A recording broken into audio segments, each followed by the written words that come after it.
Welcome to another episode of the Traveling Hoopers podcast. I am your host, Alan Pettigrew, and these infuriating gentlemen in front of me are my good friends, Calvin McGowan and Philip Dixon. Go ahead and let the people hear your voice. What's up, everybody? As always, I'm Calvin McGowan. It's wonderful to be here. I don't even know. I couldn't come up with anything I like. Okay, what's up, everybody?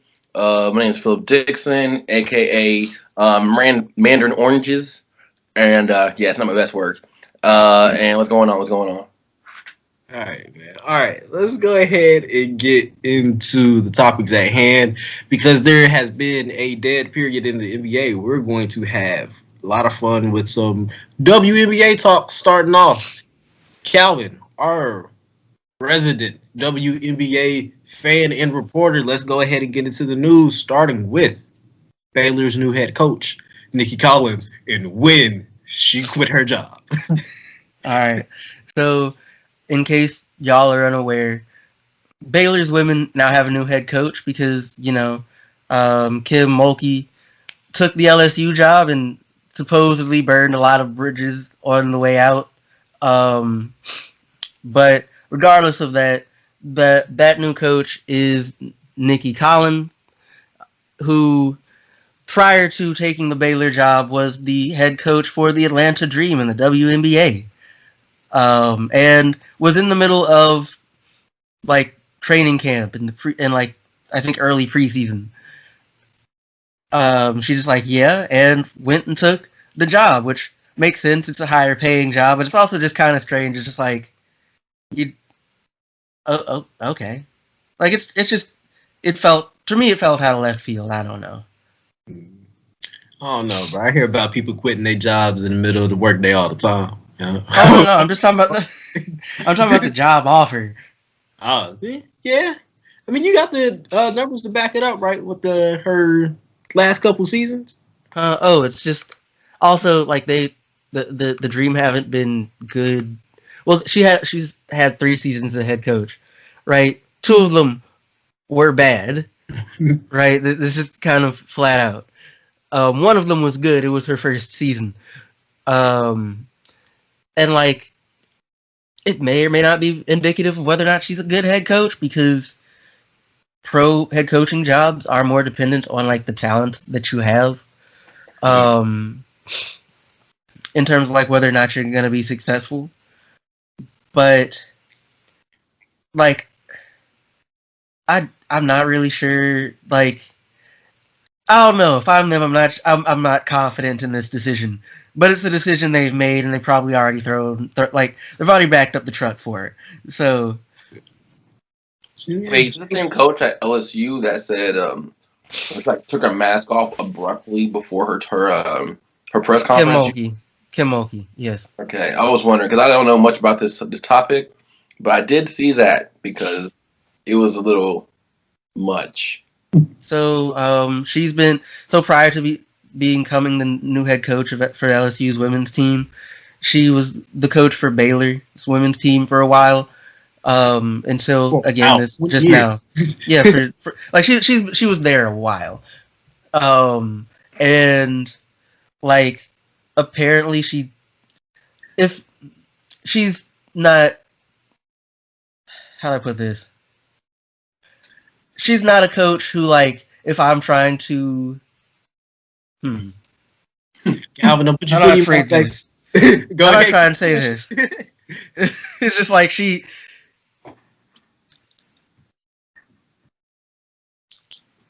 she handles things a particular way that is not necessarily positive. I don't know. It's the thing is, I don't know how else to phrase it. Right? Because it's just you want to both be accurate and in terms of because it's I'll put it like this. If Calvin, go ahead, baby. Look. I'm just I'm not sure that I would want her in front of the microphone if I'm LSU. I'm gonna say that. and like it's an inevitability as part Why, of the Calvin? job. Why? The mask thing for one. Supposedly she also like was kind of against players coming out. I think there was a thing about Brittany Griner in particular. Wait, and like she was there when Brittany Griner was there? Yes. Okay. The same coach. Like if there's a Baylor women's player that anyone has cared about, she probably coached them. Okay. Yeah, it's like that. Like she built that program up. But like she'll have LSU good. It's a harder job because like the SEC in women's basketball is kind of serious. But and like she's gonna have to deal with like Don Staley and South Carolina every year now, at least 2 times a year. That will be interesting. But getting back to Collins though, it seems like to me it's just a strange hire for Baylor. In fairness, like I don't know. It's like I'm not really sure who else they get, in part because like I don't pay attention to like all of those in and outs and like who's friends with whom like that. But it's just kind of. I mean, like she might be fine. She might be terrible.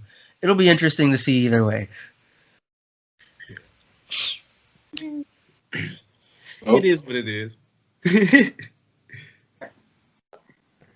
So the next topic up are the New York Liberty. Calvin, I know you wanted to touch on that. So of course it's early for these types of takes, but like they might not be trash, right? Like, and like I just say this because like they started 2-0, like this season. Right. Who have they played though? Because I know they played the Sparks, and that was supposed to be like a really surprising win. Let me see. In these 2 games they've played so far, no, both games were against the Fever. Both games are against the Fever? I'm looking. Wait. Never mind. Hold up. No. Yeah, I said it right. Both of them were against the Fever. Yeah. Like their next game is against the Lynx. So. Okay.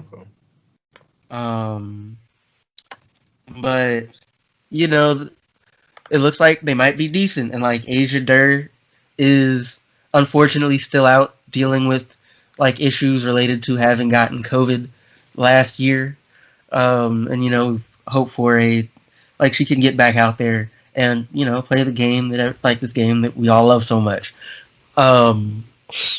But again, they might be good. It's kind of early to tell, right? Because 2 games doesn't really tell you much. But like they've come out at the very least, they've opened on like they've started on a good footing for the rest of the season. And that's something, I guess, right?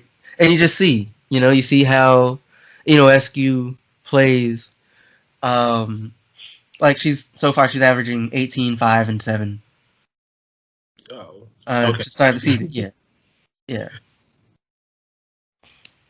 So like they're in a good spot, at least it looks like it early.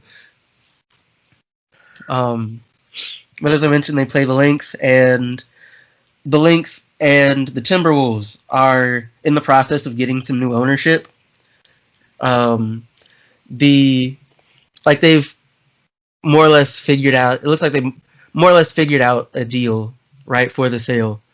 And I think it's just a matter of it being approved by the NBA proper, and like some just general procedures to start moving things along. It'll probably mean certainly for the Timberwolves, it'll almost certainly mean like a new front office. Like that tends to be how these things go, not always, but like it's fair, but like that's kind of common. That needs to happen. Yeah, you kind of got to. I was gonna be like, they drafted like Anthony Edwards, but I'm just like, I don't know, that was kind of an easy decision. I'm not sure if that saves you. It's not like their players pan out either. Like I need something to work here, and you haven't been. Clear it out. Yeah, I mean, Conley if, Towns is what essentially in the same position that Devin Booker was in pre this year. So it's just like a high level of talent just being wasted away.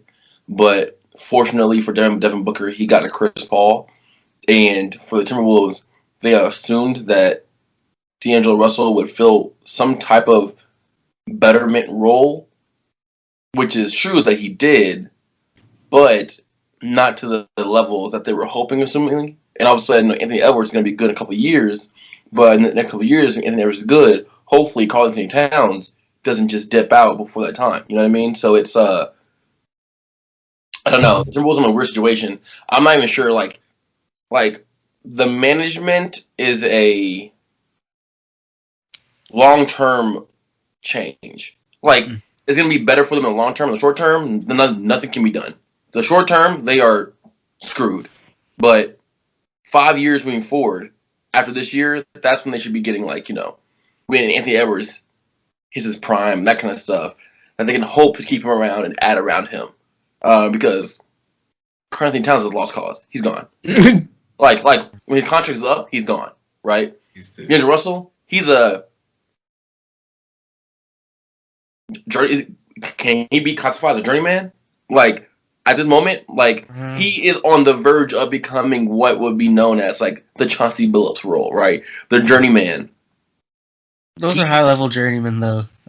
Exactly. I'm like those are high level. I'm not saying he's not necessarily, but still a high level journeyman. No, high level journeyman, but he's really really good. So he would be considered a high level journeyman. But still, I don't foresee him staying in Oakland. I don't foresee him staying in Minnesota for a significant amount of time. You know what I mean? So he's out. Karl Towns is out. Anthony Edwards, all you can do with. So this is gonna be like a long term fix. But new management's not gonna do anything. If you're in Minnesota, sorry, but your team's gonna suck for a little bit. Whoops. You know what I mean? So it is what it is. Also, no one wants to go. Minnesota's also not a destination town. So it's like, what will the owners bring there that they can entice free agency with? You know what I mean? Like the only reason Cleveland got people is because LeBron was there, and they barely got people. Correct. They didn't get people while LeBron was there. That's why he left the first time. So it's and the last time the second time they were there, they got there from drafting and trading. Kevin Love trading Kyrie from drafting. So they're gonna be in the exact situation. So I'm not sure what new management really, really does, or new ownership, I should say, really, really does. But it looks good. They have to trade Cat. Oh, they're definitely gonna have to trade him because they're not leaving him on the table and getting nothing in return. There's no way. So they're gonna trade him. Now, when are they gonna trade him? I don't know. Who are they gonna trade him to? Also don't know. But they're gonna trade him because if they don't trade him, it might end up being one of these situations where his contract's about to be up, then all of a sudden he puts down a list of teams he wants to go to, and at that point we've all seen it. It can either go really well or really sticky. Now it's going to be new ownership, so it's going to go really well because they don't want that stain on them immediately, because that's a hard stain to clean off. So they don't want that immediately, so it's gonna go well for Karl Anthony Towns. Now, Karl Anthony Towns, he should say, I want to go to any other team but this team because they're all better. You know what I mean? But he's gonna end up going to a team that he wants to go to, just because of optics, I guess is the word. But there's no way that they'll just let him leave on his own free will. They're training him 100%. Quick question: you trade Cat. Are you looking for an established star, or are you just getting draft picks? Because I almost think you should just ask for the bag. Especially if you're waiting on Anthony Edwards to become like an all-star superstar, I think you should just ask for the bag. They're just gonna get draft picks. They're gonna get draft picks Yeah. to pick around him. They might get a veteran, you know what I mean? A veteran, but like no one of any substance or true substance. They get DeMar DeRozan, bro. Right, they're gonna get anybody knowing true substance, but they're probably gonna get draft picks and get like players that like are young, athletic, you know, not really skilled players, that kind of thing. You know, the basic package we all see that a lot of these players get. You know what I mean? All right, I'm gonna tell you what it is. This is my prediction. He going to the Spurs. The Spurs need a new big man for Pop to mold for one more year before he get completely out of here. They're gonna trade Keldon Johnson, DeMar DeRozan, 3 first-round picks, and a second. That's my prediction. Very specific. I don't know what to say because that's wildly specific. I can't even make a like. I don't even know how you came up with that off the bat, but you know, all praise to you. But that's mad specific. Bro, that's the only thing that makes sense. I can't think of like anywhere else that makes like a ton of sense. And I'm not about to do this exercise right now in person outside of that one because I would just like to see it happen because it would make me feel like a genius. I'll be okay with being off with like draft picks or something. That ain't gonna hurt my feelings. But yeah, like Phil said, it has to be draft picks, right?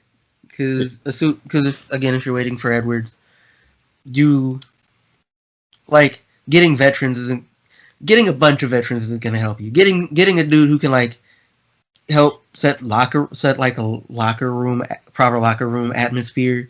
Yeah. And like good team culture or whatever, it would be worth like getting back, assuming you could, or like just getting a dude in free agency or something. But like, it's like doing a win now move is like, it would be bad. Yeah. It would be very bad. We've seen this before. It would be very bad.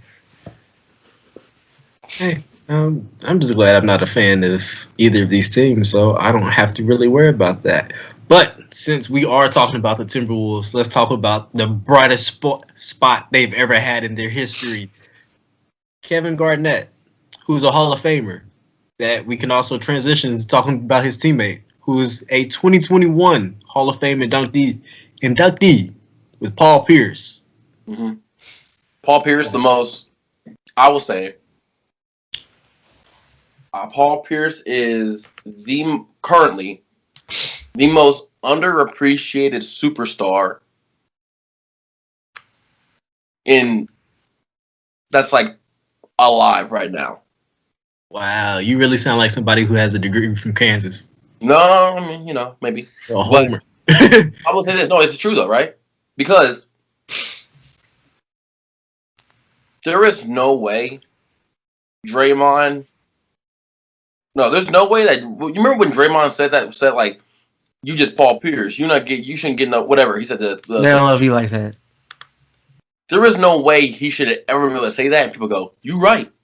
There is zero chance.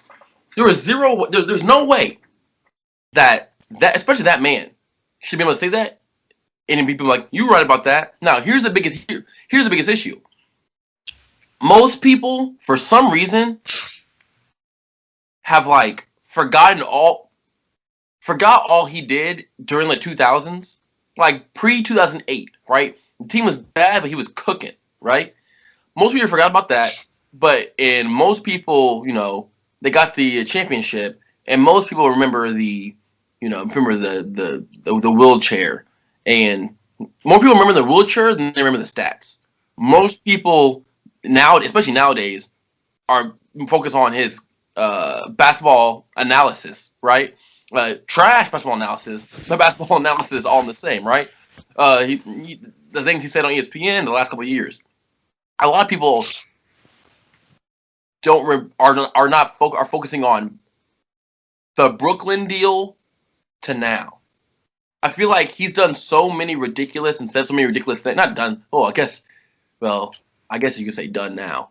So many ridiculous things from what was that, 2012 deal, all the way to now, that people really are disrespecting what he was as a Celtic.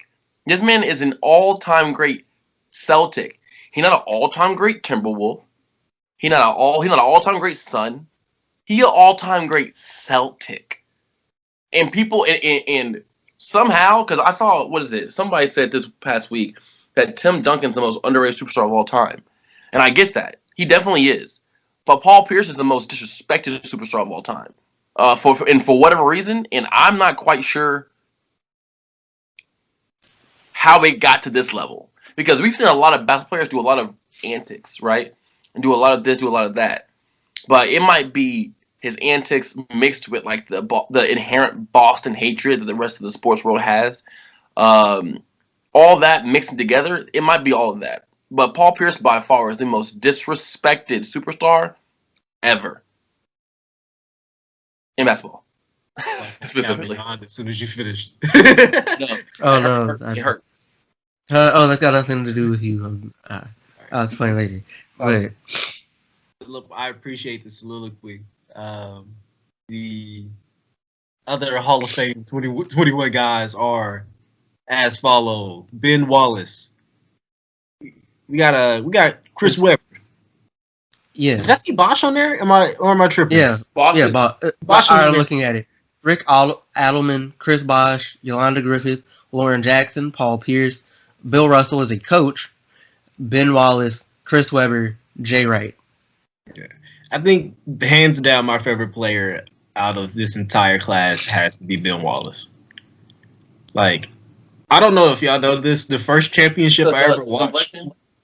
Huh? Is it because y'all the same complexion? That's cute. The No. first Can you press that championship bit more, I ever. What'd you say? Nothing. Okay, cool. The first championship I ever watched was that Pistons championship. So that holds a place in my heart. And I ain't never seen nobody manhandle Shaq like that. So, anytime we get that, I'm always happy. That's Yeah. it. I guess it's worth noting also that like part of this was also properly inducting the 2020 class, Mhm. which included Patrick Baumann, Kobe Bryant, Tamika Catchings, Tim Duncan, Kevin Garnett, Kim Mulkey, Barbara Stevens, Eddie Sutton, and a Rudy Tomjanovich. Yes. Oh, you sound young. You don't know who Rudy Tomjanovich is? I'm not gonna pretend like I do. That's the first time I've ever said his name out loud, by the way. Nuts. They kept talking about him on First Take. Like he's supposed to be that dude, and I think this I'm a little too young for that. Listen, He Ben won Wallace. 2 championships as a coach, so that means something. Okay. It's just like I'm unfamiliar with the name, so Yeah. Come on, Calvin, step it up. look. I don't know who that man is either, Calvin. I don't know who that man It's is. just like my basketball history knowledge is there, but like it's not granular level. Like I cannot name you every single coach. I cannot name you every single player. What? You're not Bill Simmons? No, I'm not. And I'm not trying to be. Yeah, me neither. He lame. But like it's good to finally be able to induct everybody in properly. And of course new additions of like I don't know. Maybe it was just me, but it seemed kind of strange that like Weber wasn't in already. But maybe there's just I don't know his stats like that. I'm not gonna front with you. I just know him from lore. I don't even know his stats like that. So I don't. Chris Webber had his peak is long and it's like solid. Like this is a career 22-10 type guy with moves. I seriously didn't know. I didn't know that he was that nice. Like he's nice, but like by the time I started really paying attention to basketball, he wasn't playing, and I only know him from the Fab Pop stuff and like playing with Jason Williams and stuff like that. You know what I mean? So no, like I got you. I understand. Like it makes sense. His averages for his career 27 points. I mean, not 27. 20 points, 9.8 rebounds, four assists. Is it Um, a Hall of Fame worthy? so like, Okay, all no. right, cool. I If guess Draymond going in, he's going in. All right, I get it. You said what? I said never mind. If Draymond is going in, Chris Webber, like those numbers really. he was also a 5-time NBA All-Star, All-NBA First Team, 3-time All-NBA Second Team, All-NBA Third Team, Rookie of the Year, Rookie First Team, NBA Rebounding Leader. His jersey is retired in Sacramento, and of course all the stuff in like high school and like college. Can you do me a favor? Can you look up the stats of Manu Ginobili for career? Ginobili. Mm-hmm. His first career. Yeah, Ginobili going. Are you thinking about if Ginobili gonna get in? Because I'm doing stat comparisons right now, real quick. Oh, okay. 13.3. Hold up, let me pull it all up. Yeah, 13.3 points, 3.5 rebounds, 3.8 assists, 1.3 steals. All right, he's going to the Hall of Fame for sure. So Chris Webber definitely deserves to go to the Hall of Fame, 100%. like he's also got a lot of like medals and stuff from representing Argentina. Nobody care about that. It matters when you're talking about like if a dude's gonna go in the Hall though. Exactly. Like all of it matters. I guess. Look, when you go, I guess they won that one gold medal. So whatever, they beat that one gold medal when they beat the 2000 team. Yeah, but also like it's not our fault that your basketball your country wasn't great. You know what I mean? So it's easier to get medals and stuff, but whatever. But he averaged 13 points, and he's a bona fide Hall of Famer. Chris Webber deserves all of that. Let's go ahead and move on to the 2021 recruiting class, where we have some big news, which one of them is not so much big news if you've been paying attention to this long enough, because Jaden Hardy is going to be part of G League Ignite next year. And duh. That kid is really good at basketball. Like 6'4", Dame Lillard range, and has been doing this since his junior year.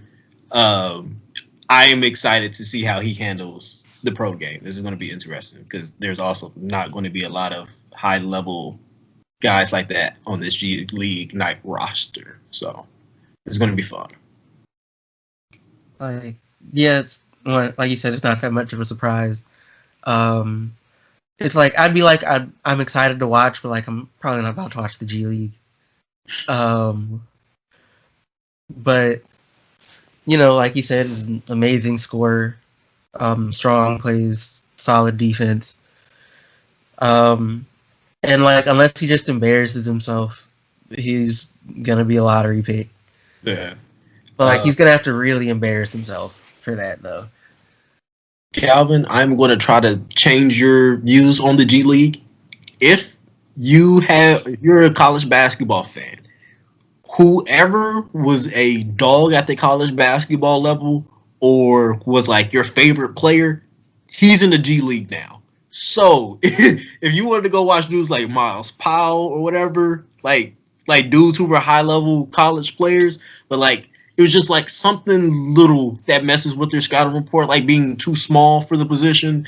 Like it's a really high level game. Now the issue is going to be like you're going to see turnovers, you're going to like see stupid stuff, but you watch an NBA game long enough, it's going to be the same. I mean, it's not even that like I don't think it's like high level. It's just like from like a standpoint of like us, like of course NBA teams are gonna like pay attention to like the G League super close because there are good reasons to do it. You can pull up dudes, can be useful. And like a lot of players have spent time in the G League at various points in their career. But it's just like it's also as far as like branding or like notoriety or what have you, it's very much toiling in obscurity. Like even for the best players there, it's like you might be cold in the G League, but like only people that followed the G League are gonna know you're cold, and most dudes don't follow the G League. But like it's just like the thing is also just because a higher level and like be a higher level of comp than like playing in college necessarily, right? I think the expectations in terms of what players, even like players like Hardy, are expected to be able to do is lower than it would be in college. So like he can be worse, and like it's not necessarily going to affect his draft stock. Okay. I see what you're talking about. Yeah.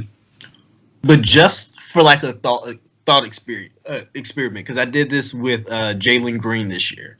Watch the first game, watch his 5th game, watch the 10th game, and then watch before they get to the playoffs. The amount of development that they do and it's almost not even like the player specifically, watching a high school kid adjust to like this fast of a league is like really fun because they have all the athleticism to run with everybody. They just got to think it through, and watching them figure it out and like how their skills really come out from game to game, it's fun until they hit that little rookie wall, and then it's just like, oh, okay, you're a kid. And that. You're a kid. No, because you still like 18, 19. It's like, okay, like I get it. Like this happens in college too, but this is a grown man that you're playing against. This is a brick wall versus that other glass wall that you had a chance of breaking through. A chance. But what? I think Michael Foster will also be in the G League. Yes. Patrick Baldwin Jr. will be at Milwaukee. Yes. To play for his father. They really held that one out. Like we didn't know that he was gonna go play for his dad. Like they really drummed it up. Like it was, like we didn't get a lot of detail from it, but it was like, you gonna burn your dad like that? That's messed up. You gotta put him on a schedule if you're gonna do that. Lord, I guess my thing would just be like, as far as that, like I would just kind of assume that like unless a kid and his father have a terrible relationship, he's probably playing for his dad. Wouldn't you? Yes. Yeah. I don't think I play for my dad. I love my dad. I do, but that's too much stress for me, bro. I can't. You can't turn it off. No. You trying to coach me at the dinner table? Fight me, son. That means your dad's like a good coach. You doing all that. Bro, we can run 11 right now if you want to talk. Your dad bring me to the dinner table. I mean, he's not a good coach. Or a father, one of the two. Look. That's child. Nah, hey, on the court today, son, you should have done this. Man, I'm trying to eat my chicken. Did your dad coach your AAU? Wait, what? Did your dad ever coach you during like Little League? Because that's what I'm thinking specifically. My dad coached me in baseball all the way until I graduated high school. Word? He didn't talk to you in the car? And the car different. And it was like yelling is a conversation, right? But like to and from games and like whatever. But it wasn't like you sitting there at breakfast eating your bowl of cereal. Hey, yo, Philip, remember that one time? No, that's because your daddy job not on the line. When your daddy job on the line, I'm talking to you at dinner time.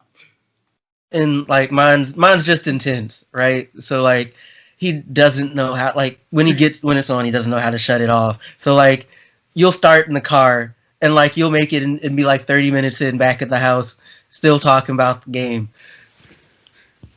Oops, I must have had it good then. I was over here chilling. That's what that was. You know what?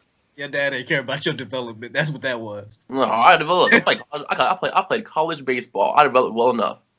You played college baseball? When did this happen? I played at Fisk. You played baseball too? Yep. I knew about basketball. I had no idea that you played baseball. I had a .333 average. Hit 2 home runs. Proud of you, bro. Or 3 home runs. Man, I was killing. I'm gonna have to look this up. I didn't hear nothing about you playing baseball while you were there, bro. Bro, I do my thing. In silence. I'm like a G. I'm moving silent. Something, whatever he said. Smack yourself. All right. What else? Nolan Hickman, Yes. committed to Gonzaga, and Like, of course, I got my chance to see him at the Iverson Roundball Classic. About 2 weeks ago now? About a week, 2 weeks ago now, and he's good. He's really good. I was surprised. Yeah.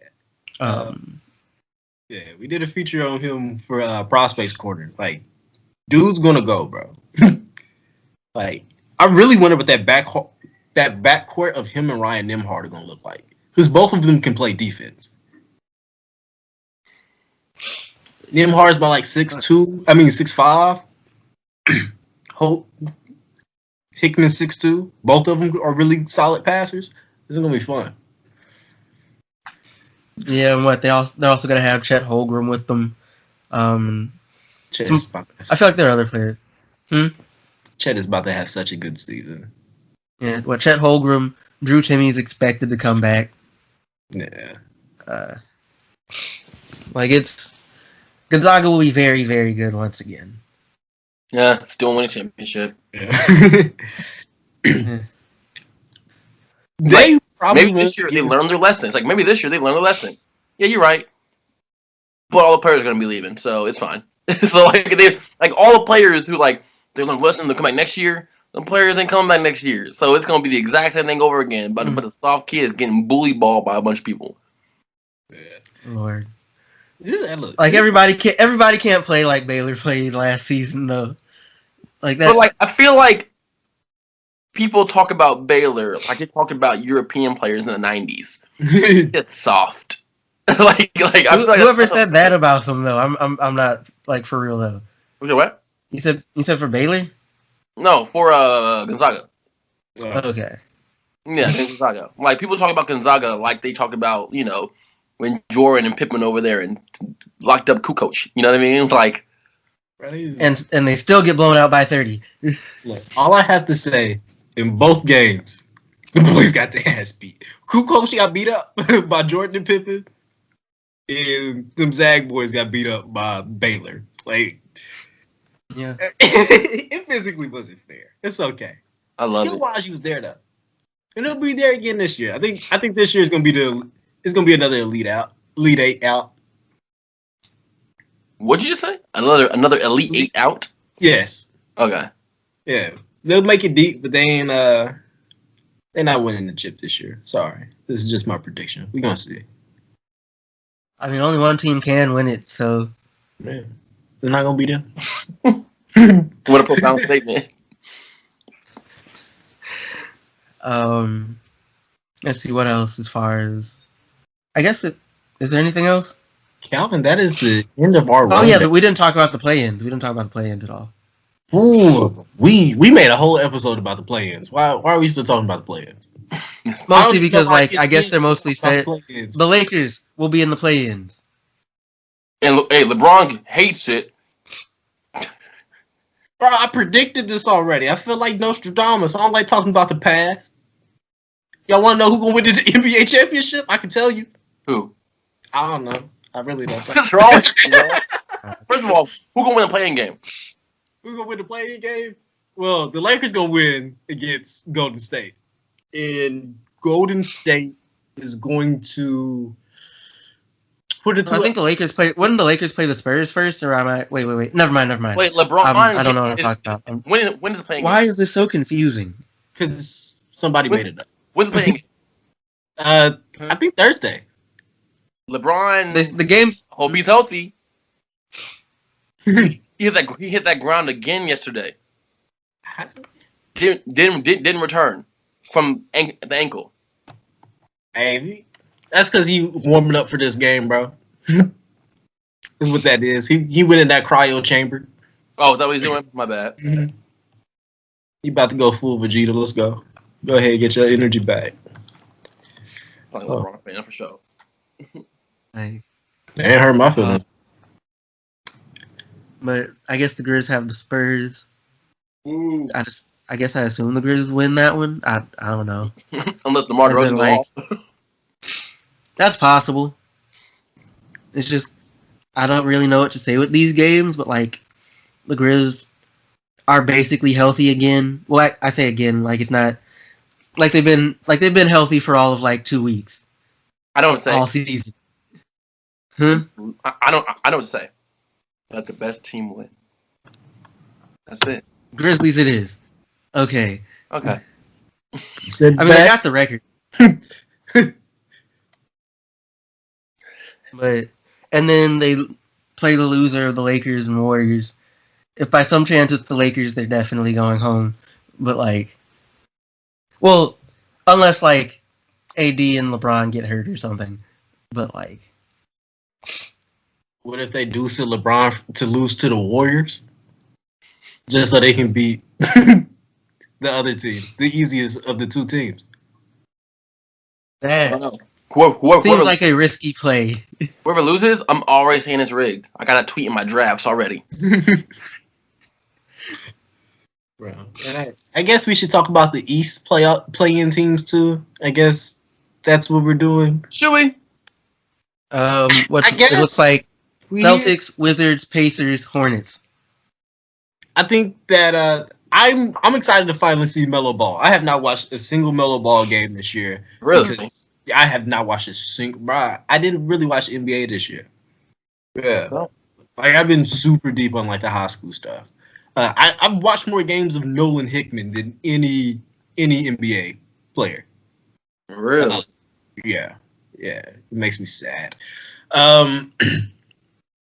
But I'm excited to see LaMelo play. This should be fun, and then we get to see the 7-foot Viking that plays for the Pacers. Wizards win. Hornets win. Wait, why are the Wizards? Are the Celtics healthy? No.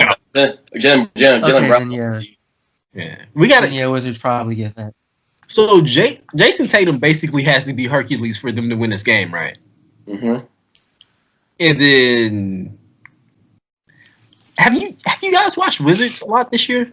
No, them No. stupid gray jerseys. They're so bland to watch on TV. I'd be bored. Like I'm looking at them, like I'll be yawning and stuff. Like I'm pulling a Calvin. Like Scott Brooks is just I don't like Scott Brooks teams. Like he literally just makes the superstars like go play, and it's like, is somebody else gonna do something? I would rather watch Adam Sandler play pickup. He is more entertaining. Long shorts. Dude, shorts hitting his chins. Dude wear capris when he play basketball. He got them. He's got the same shorts from the '90s, bro. No, I got those shorts from 2003. What are you talking about? Long shorts. LeBron draft day shorts. 4XL looking goofy. Um, All right, that was fun. That's how we supposed to end the talking about the playoff game, making fun of something because this is stupid. It's not really stupid. I'm just tired of talking about it. I actually do like. I think it's like the stupid. idea, so. Oh, never mind. no, sorry. I just think it's stupid. It's just like, it's not even just that it's a play-in, which I also just kind of think it's stupid because like, we already know, like at least by the games played, who the like best teams in these probably are. Like it kind of just adds randomness, which is exciting, but like, it doesn't serve a real purpose for real. Yeah, it does. It's sort of the purpose it serves is to get these superstars To make money. who are on the brink of making the playoffs into the playoffs. That's what it's for, right? Like it's for teams like John Morant to get into the playoffs. It's for teams like Zion to get into the playoffs. It's for those teams to get into the playoffs to make more money. That's all it's for. It's easy. That's why they did the whole bubble thing last year. They're doing it again this year. Look at who's playing this game. Look at who's playing games. We got Jason Tatum for the Celtics. You got I would say Bradley Beal, but Russell Westbrook's the more marketable player. Then you have the Pacers, who are just whatever. And then you have LaMelo Ball, John Morant. You have all these people that they like. Okay, these are if the rules were how they were before, these people would not be in the playoffs. And these people would not be in the playoffs. So all these names get a chance to be in the playoffs. more money, more merchandise selling, blah blah blah, whatever. All of a sudden, a fluke could happen, and John Morant can make it to the whatever the Eastern Conference Finals, whatever it is. But that's all it's for. It's for a purpose. It's not basketball reasons. It's just to capitalize on the markability of more players later into the year. I feel confident in saying I don't think Ja Morant is the reason for the play-in because the league doesn't care about the Grizzlies. We just keep hanging around. No. We don't care about the Grizzlies. We love Ja Morant. Boom! There you go. Grizzlies care about Ja Morant, right? The Grizzlies, but Ja Morant's special. Man, no one cared about the Pacers, but they cared about Oladipo. You know what I mean? But once again, the NBA is a star-driven league. Not by the teams, but the players on the teams. And you give the one superstar player, that's all that matters. I suppose. but it's also just like, as far as the play-in, it's just the way they handle it feels confusing. Yeah. Right? It doesn't feel intuitive. Yeah. They did just kind of dropped it off. And I think a part of me that does not like it, it's 7 through 10, which is nice so we can see like the scrubby stars. But the rest of their team sucks. There's a reason why they're that low. I don't really like watching the 1-8 matchup. Why would I watch 7 and 8 play against each other? Because it's going to be more competitive. Yeah, it might be more competitive, but that doesn't make it better. No. These teams are still not good, comparatively speaking, to the better halves of the league. So it's just like, I don't really like watching that personally. It's like in the case of like the Hornets and the Grizzlies, it's like they're good young teams, but like good young teams are kind of mediocre at best in general.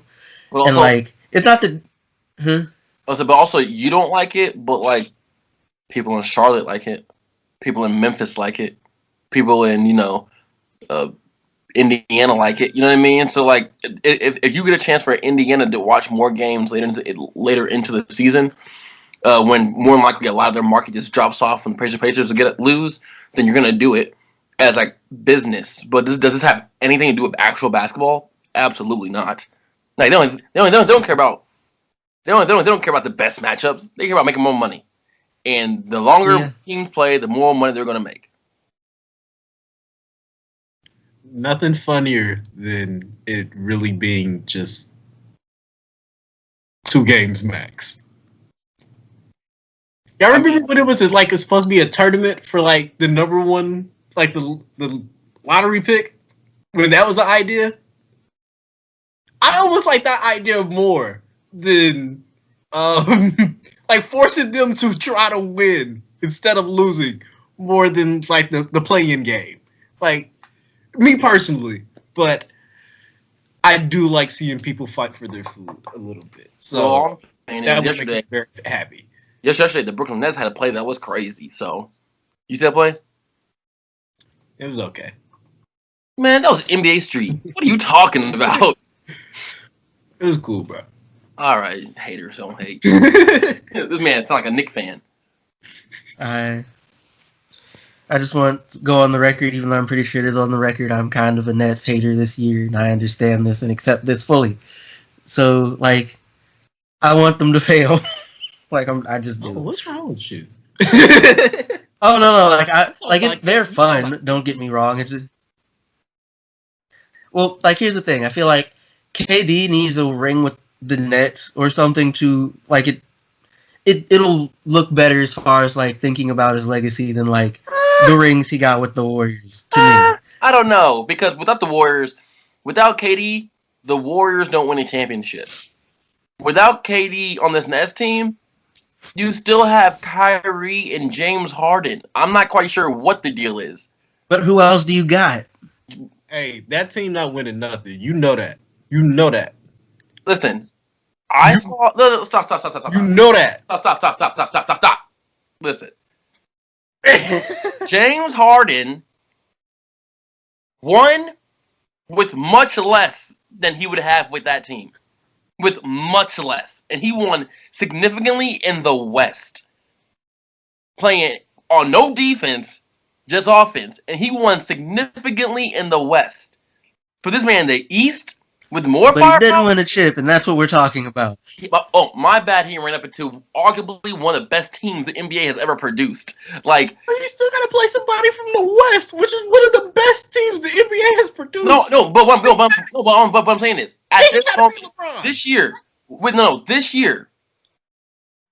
I've seen James Harden do much more with much less. I'm not saying that.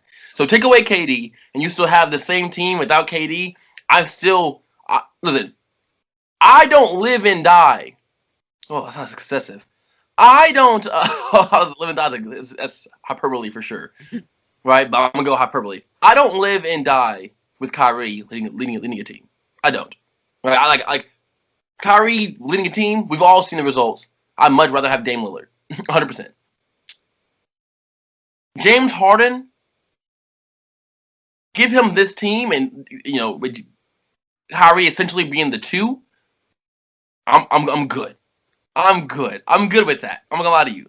I'm good with that. So I may be the only one, but this team without KD would still be making noise for sure. And Here's also, the thing, KD's out a lot of the season, so they still making noise. So like, let me. 82 games. It's just like let me explain. All right, so it's like the reason because I've given this thought, right? Because I'm like, what is it? Because I thought about this months ago, really, right? I'm like, why is it that I am kind of anti the Nets, right? Like the way that like I am, and it's just because, and what it boils down to, right? The Nets exceeding is basically saying that like half of the game doesn't actually matter. Because it doesn't. I've been telling you guys this. I was literally on record saying this like 2 years ago. It doesn't. But keep going. It's like, and that's and like I disagree with this, right? But like, and like the Nets, their defense is probably better now, right? But like, it's still probably not what you would describe as good. In all likelihood, and to the degree that it is almost entirely predicated on effort that everybody's going to be putting in come playoff time. And like, I don't know. I just like, I would like the game. Like, I like it when like the entire game is worth playing. Right? Like, it's just more interesting when like, because it'd be one of them things where like the Nets win and like, and it's not like people care about defense a whole lot now. They're gonna stop caring at all, and that includes players. And like, it's going to be like,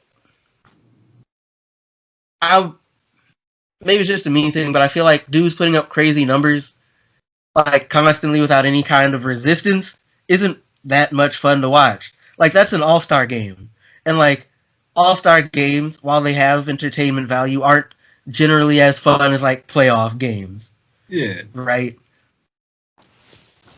And like that's my thing with it. But I also recognize that like KD, and maybe it's just a me thing also, that like, again, I did not like his move to the Warriors. I understand why the Warriors went and signed him. It makes perfect sense from their end. To be honest, it made sense from his too. I just felt like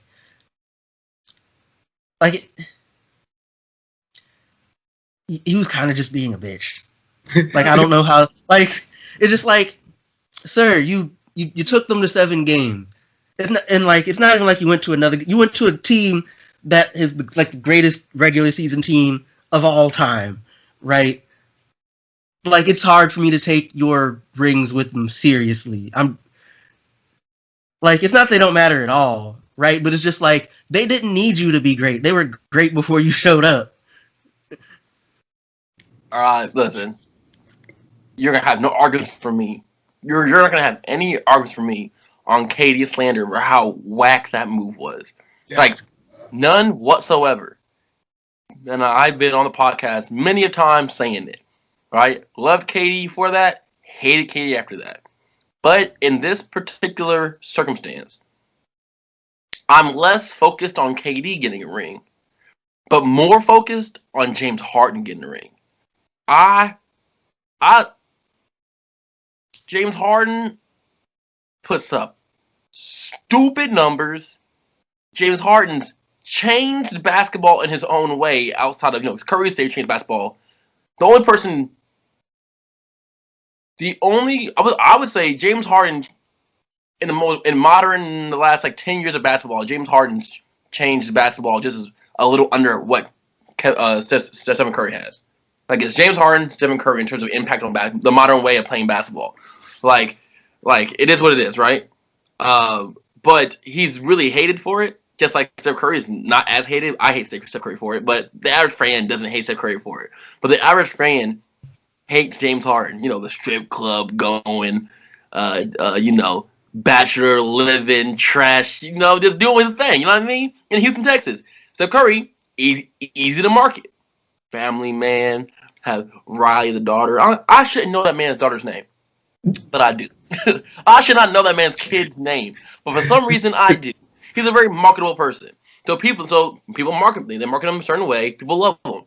James Harden, nah, he ain't it. But he needs a ring to get the respect. I don't want him to be in the Charles Barkley lane. Put up these crazy numbers and never gets a ring. I want him to be up there with at least one ring. And that's why I'm like, because, it might not matter right now, but in 10, 20 years, when these same arguments gonna come up with our kids, whatever it is, I don't want to be the person that, takes up for Charles Barkley right now. So I'm still winning for James Harden. I don't want to be that person. I want to be like, yeah, but he got a ring though. You know what I mean? And James Harden, I'm all in on it. I've been on it. I wanted him to win when he was playing the Golden State. When he was with the Rockets. I've been wanting him to win for years. But if this is the best team to win, if it's the best chance to win, I'm good. Now, if Philadelphia makes the championship, I'm not mad at that either. Because I love Joel Embiid and Ben Simmons. If they make the championship, I'm not mad at that either. But they're young. James Harden, he's not old by any means. He's like in mid-30s probably, right? Early to mid-30s. So his time's ticking. So I'd much rather have him get it right now than Joel Embiid, who is going to get one or two in some point in his career. Okay, well, it's all solid arguments. I appreciate both of those. Both of you, let that KD hurt go. I did, and I'm the only one on this podcast who cried. Man, you were the number one. You were a big KD fan.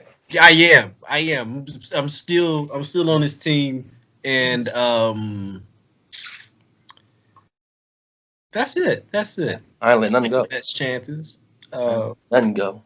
Also, to go back to what we were talking about originally, I do not like the idea of the only two players being James Harden and Kyrie on that team and them doing anything outside of the conference finals. I'll give them conference finals. Because all you need is a big. All you need is a big.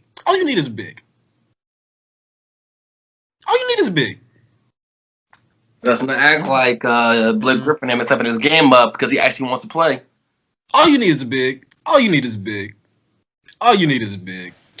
a really dominant. If you can get a dominant big, like I think the Pacers, if it was just James Harden and Kyrie, I think the Pacers would give them a tad bit of trouble because there's nobody stop Domantas Sabonis. I would smack you through this camera right now if you say do what you got to do, Pimpin. That's crazy. James Harden and Kyrie. I'm telling you, all you need is a big and you'll eat them up. But hey, that's just how I feel. That's just how I feel about that, bro. You get a big and you got a solid guard for inside out. Them niggas is toast. That's man, toast. You know it's not 1998 before, right? You know it's 2020. Yeah. I know it's not that, and I think that's what would be. That's those two. But that's besides the point. And again, another thought experiment that's just gonna have us screaming at each other. It's just at the end of the day, though, you have to have an all-time for the moment big man. No normal big man. No normal good big man's gonna do that. You gotta have the Joel Embiid type, Anthony Davis type. Now, if you're talking about the top 3 big men in the league, okay. But like outside of the top 3, no way. That's who you. But in this thought experiment, That's exactly what you have to do to win a championship. You have to beat Anthony Davis if he comes out of the West. You have to beat Embiid. You have to beat Embiid at some point. Not gonna happen.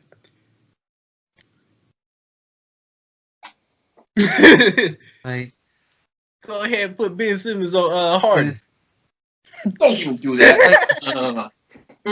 I'd probably put him on KD. Honestly. No. I'm talking about like if it's just James Harden and Kyrie. Oh, nope. Okay. He will put them in foul trouble that quick. Yeah. Like, look, Ben Simmons is an elite defender. James Harden is an elite offense player that just happens that his game includes getting the person guarding him in foul trouble. That's like part of his game. So do you want, Joel, you wouldn't put Ben Simmons on James Harden because you still want him playing. You got a point. I'm gonna go ahead and have Ben Simmons. You gonna be quarterback spot. You gonna be quarterback spot. Anytime you see that man, go ahead and shift over in the lane. I don't care who you guarding. I don't care who the 4 is. We're gonna figure that out. We'll figure that out. That's rotations, baby. James Harden got a 38 in vertical. That's cool. Okay. See me at the rim. Huh? See me at the rim. If I'm Ben Simmons, see me at the rim. See me at the rim. Hey, runner. You got one of the best runners in the league. Easy. You better. You taking that runner all night. James Harden, don't take it. Don't give him a runner all night. Yeah, I don't want you at the rim. I'd rather you take the runner so you ain't got to get. Look, if he get to the rim, you know he's going to the free throw line. You know he's going to the free throw line. In all seriousness. Give me the runner. Offensively, in the NBA right now, there are 5 players that are unguardable. Literally unguardable. James Harden, one of them. Mm-hmm. That's why we got a scheme. I want you to take that runner. You just gonna have to beat me with runners. And guess what? Another person's on the same team. And James Harden get assists too. He's not just offense. He assists too. So, well, like, again, that's why, like, hypothetically, if KD is out there, I would put Simmons on KD, right? I don't care if Harden puts up crazy scoring numbers. I don't want him to get his teammates involved. Yeah. I love these. We should do this more often. We're gonna have a lot of time to do this in the playoffs, but that little schedule, it's gonna be fun. And like that's the thing. That's why the games get played, because it's like you can make hypotheticals. You can look at the stuff on paper and be like, oh, like this is what you should do and this is what's gonna happen. But when it's all said and done, right? The games still have to get played. Like it's not decided by like us shouting at each other about the nuances of whether or not it's worth your time trying to send Simmons to guard like Harden or whatever. Real quick. Side point. This has nothing to do with this. Well, Brooklyn. It's about the Knicks. New York, whatever. Segue. In January, Derrick Rose said this to Dwayne Casey. He said, I just want to go where we may have a chance to make the playoffs. In February, Dwayne Casey tells Derrick Rose this. Derrick, you may have a chance here just as much as they have in New York. Man, that was wrong. That was wrong. Talk about no wonder this man got coach of the year and then fired that same year with the Toronto. That was a bad take. All I gotta say is if we're out here talking about basketball knowledge come playoff time, one of us might be out here looking like Dwayne Casey with this dumbass answer to something about the Knicks, because that's another team I haven't watched at all this year. I'm not gonna lie to you. So I'm just gonna be surprised. Ever since a couple weeks ago, we were talking about the Knicks and what's up with like, everybody going about the Knicks and ESPN all Nick this whatever. We talked about this. I was like, okay, let me peep. Yeah, they fun, bro. I'm not gonna lie to you. I'm not gonna front. They fun to watch, and like it's like a Thibodeau team, but like good. So they work hard on defense, but on offense, they kind of they know what to do. Like here, Randall, do your thing. Oh, your double team, pass, shot. Derrick Rose, do your thing. Fourth quarter, RJ Barrett, slash, 3. Like they all know their role, but like, and I like. You know when like everybody knows their role in a team besides like a couple people, then like that's not good. Yeah. But like when everybody knows their role, it's like perfect. That's how they play. Except James Harden or Julius Randle's over here doing like turn away, fade away, mid range. Like I'm like, where's this coming from? What kind of game is this? I've never seen this before in my life.